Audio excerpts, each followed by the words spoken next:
What's up, Kansas City? I'm Brionna Garlington with Cascade Media Group, and here on Pastor's Corner, I have Reverend Wallace S. Hartsfield Sr., former pastor of the Metropolitan Missionary Baptist Church. How are you doing today? I'm doing very well, my dear. How are you? I'm doing wonderful. Wonderful to be here with you. Thank you. Well, can you tell me a little bit about how you feel about your son following your footsteps? Well, I'm proud, of course, as any dad would be. I'm very honored that our church would want him here, not just because he's my son, but I'm sure that's part of it. But because I've pastored here some 42 years, you know, so I'm happy to have him follow me. He was born here in the city and grew up, went to school here in the city, finished from Missouri, University here, UMKC, and majored in music. And then he wanted to go to the seminary that I went to. And I guess I should have told you that he was in Texas going to school at Prairie View. And he received some kind of call. He called me one night about 2:30 in the morning. I was in preaching in Oklahoma, and he called me and told me about 2:30 in the morning, and I didn't know what in the world. I thought one of those sheriffs had him down there in Texas. And so he called me and he said, "Dad," said something, and he said something else, and then after a while he said, "Dad," said, "it's this preaching thing." I said, "What you talking about, boy?" He said, "It's this preaching thing." I said, "What do you mean, this preaching thing?" And so he was saying to me that he had been called into the ministry. He felt some urge to go into the ministry. But anyway, he came back here and finished school at UMKC, as I said, in music. He wanted to go to the seminary that I went to in Atlanta, Georgia. And it's ITC now. It's called the Denominational Theological Center. It was Gamma Theological Center when I went there. But anyway, he finished there, and then later on, he went out to Emory. Wow, And, great college. Yeah, and he got a PhD in Hebrew Bible. And so that made me awfully proud to know buttons started popping off and all. But that I think that the fact that the people felt that he had something to offer, and it wasn't just because he was my son, but because they felt he had something to offer. He was prepared to do it. All right. Since you've been through the whole ropes of being a pastor, for those who are on the outside looking in, how would you explain the pressures of leading a congregation and being a pastor? Well, pressures can be great, but the fact that a true pastor feels the joy, even though the pressures are great, he feels the joy of helping people. That's the real payoff in it.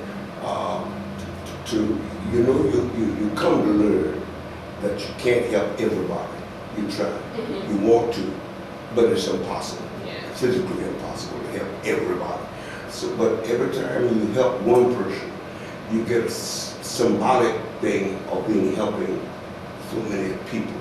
And I just felt that being a pastor of a church, even though there were pressures in it, that caused me to stay awake at night and all those kind of things, the struggle with it, the problems that people were having, and the problems that I had from what they were having, problems of dealing with the city and with the county, the state, the national politics.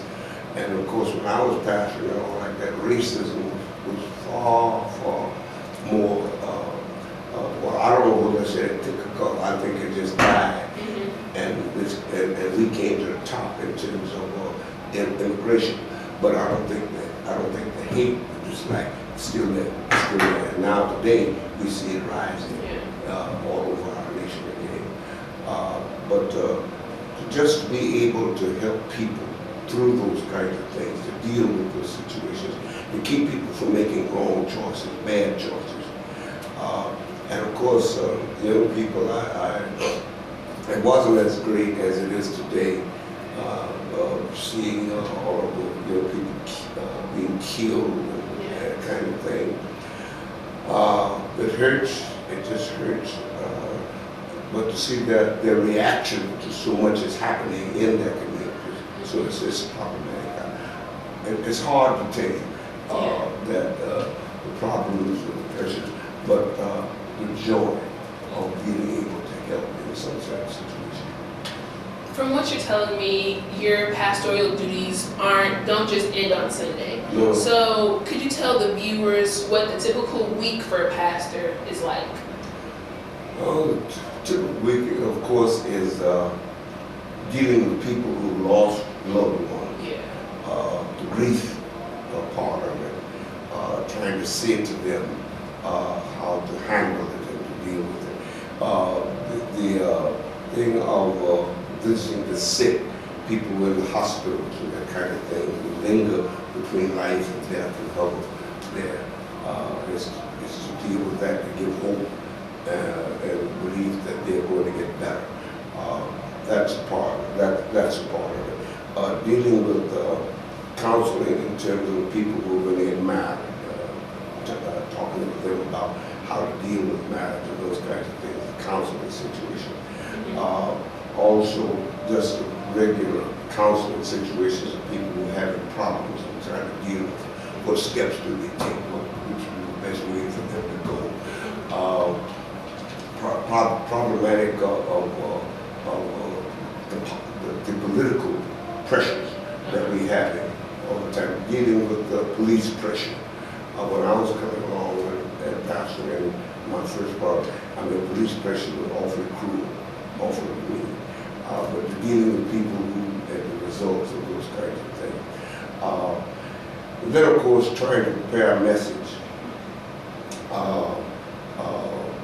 to deal with all of those situations and to give people hope. At the same time, keeping an organization moving. There's the usher, there's the choir, there's the deacon, there's the trustee, there's the missionary group, there's this and that and the other, and trying to keep all of that organized and moving. It's just a weekly thing, situation. Well, you talked about preparation, and here at Cascade we have a saying, preparation, success goes to the best prepared. So how do you prepare to give an inspirational sermon to the people? Well, of course, I guess the preparation with people is your experiences. That's one of the things. And seeking to share with people hope. That's the real big thing, to give people hope that it hasn't happened in the past as you would like to have it. It's not happening today as you would have it happen. Some things are a little better, but it's not really what you would like today. And hope is what I call the leap of faith, is to believe that it's coming. That is coming. You know the word Advent? You know, we talk about Advent season, this is around Christmas. Advent means coming. It means coming. And Advent is not just at Christmas time. Advent is a hope for the coming of things to be better. And we call it the coming of Christ. He comes. He comes today, he comes tomorrow, he comes next week. It gives the people hope that he's still coming. He's not just waiting out there and we seeing you suffer, but he's constantly coming to you with help. Okay. What differences do you see with the generation now and their relationship with Christ and the generation when you were growing up? You talking about your generation? My generation. It's vastly different. When I came along, the parental situation was different. Mother, in our home, the father has not always been present in any generation, in our generation going back. And my father wasn't home.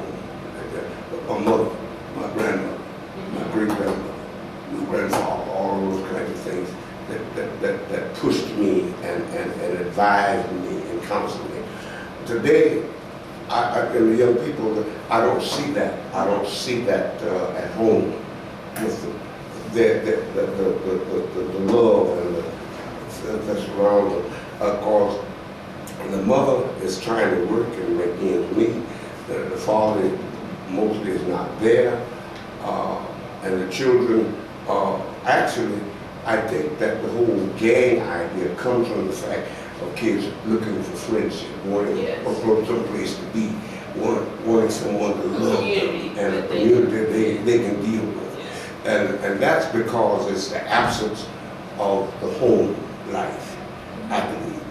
And so what I'm seeing as different in that is the absence of parental and adult guidance in the lives of children as they grow up, young people, and to love them and put their arms around them. That's the difference that I see today. I don't know what the answer is. I do know part of the answer is we need some men involved in the lives, especially of these boys. Now, we have problems with the young women, there's no doubt about that. But as I think of incarceration, maybe, they're going there at a rate that is over 40% of our young people going to prison. You know, and they're men. Well, what is our young woman going to do? With all of the boys going off to jail, who's going to be left with the young woman? What's going to happen to them?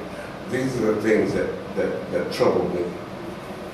Well, I would like to thank you, Reverend Hartsfield, for being here with me. I would also like to thank the viewers for watching. You can check out more videos at whatsupkansascity.net or cascadesports.tv. I'm Brionna Garlington of Cascade Media Group, and remember, don't just like it, share it. CMG wants you to always remember, the victory we call success goes to the best prepared. When you invest in your community, you are really just investing in yourself. Thanks!